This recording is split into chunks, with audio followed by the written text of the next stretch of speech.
Powered by the Montana Television Network. This is the 530 News on Q2, Montana's news leader. Good evening and thanks for joining us. I'm Russ Riesinger. And I'm Jeanelle Slade. Election 2020 looking to be packed with candidates and divisive issues. Well, today, the first day for Montana candidates to file for the elections, and several of them showed up bright and early at the state capitol to make it official. Now, not all the political focus will point to the presidential race. Montana has plenty of big races this year as well. Those range from U.S. Senate to governor to the state Supreme Court. But first in line for filing this morning was State Representative Mary Ann Dunwell of Helena, who camped out at the Secretary of State's office beginning at 7:20 this morning. The doors didn't open until 8 when Dunwell paid her $15 fee to run for re-election this year. Now, most candidates file electronically or by mail.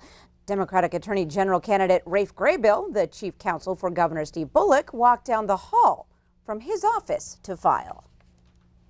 It's really important that we win the Attorney General's seat, that we get new leadership in that office. And I also think it's important to show up. Montanans expect people to show up in person, to make themselves accessible. That's what makes Montana leaders different from living anywhere else in our country. Well, Graybill is one of two Democrats competing for the open AG seat. The other is Kim Dudick of Missoula. And two Republicans are also in the race for Attorney General. Well, on this first day of filing season, Yellowstone County Commissioner John Ostlund was the first local candidate to pay his filing fee at the courthouse. Ostlund is seeking his fourth six-year term on the commission, a position that pays $73,000 a year. Elections Administrator Brett Rutherford tells us his office is prepping for a busy year, beginning with the school election in May. He says the biggest thing for the June 2nd presidential primary will be the use of polling places.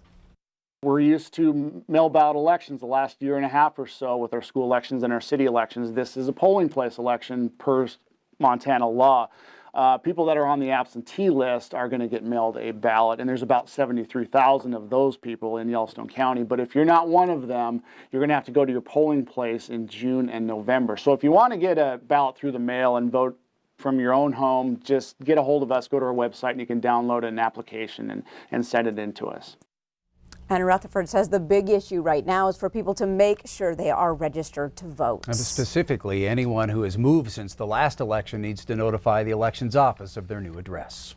Well, the body found in Park City yesterday morning has been ruled a suicide. That information late this afternoon after the Stillwater County coroner finished the autopsy. Sheriff Chip Kem says the autopsy confirmed and corroborated evidence found at the scene. The body found on Wednesday behind the U.S. Post Office in Park City. Sheriff Kem says the death was originally investigated as suspicious because the man was partially concealed with a garbage bag. The state's Division of Criminal Investigation was also on this case. The victim is identified as a 52-year-old man. Now, Kem says, as is the practice at the sheriff's office, suicide victim names will not be released. Well, Jonathan Bursch, accused of killing two people and severely injuring two others, including Montana Highway Patrol Trooper Wade Palmer in a Missoula shooting last spring, pled not guilty to a second charge of deliberate homicide today. Bursch had previously pled not guilty to one charge of deliberate homicide in the death of Shelley Hayes, but the second charge was amended last week after Julie Blanchard died from her injuries back in June.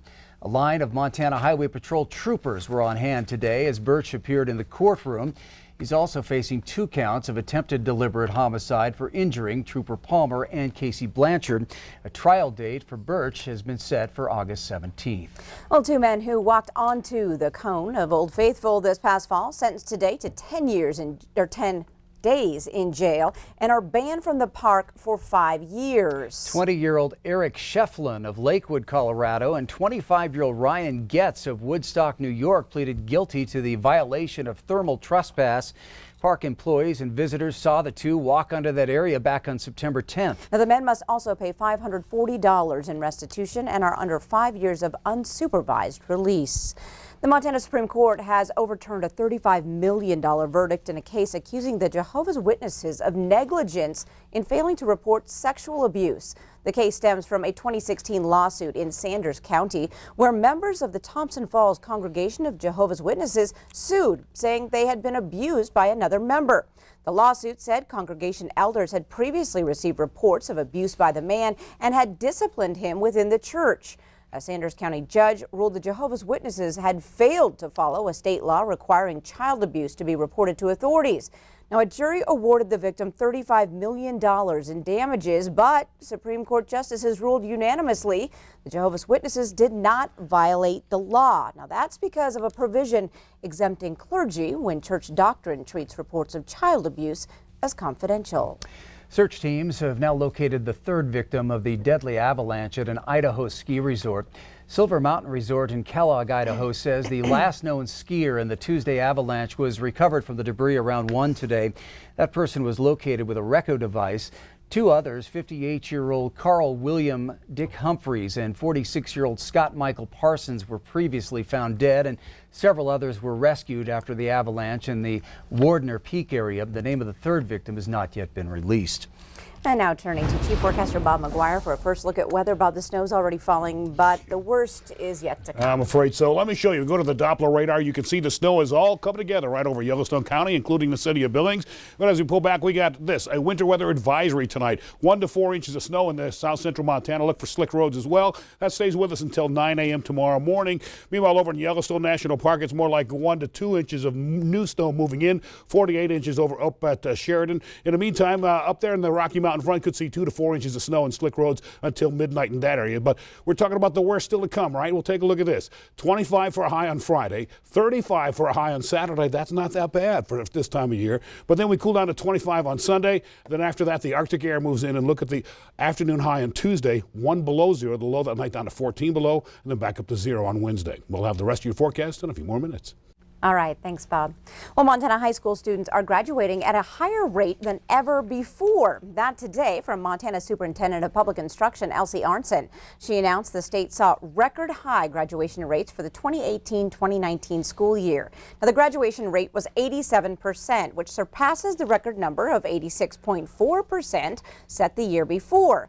Arnson also says Native American students saw a slight decline in graduation rates after 2 previous years of growth and stability.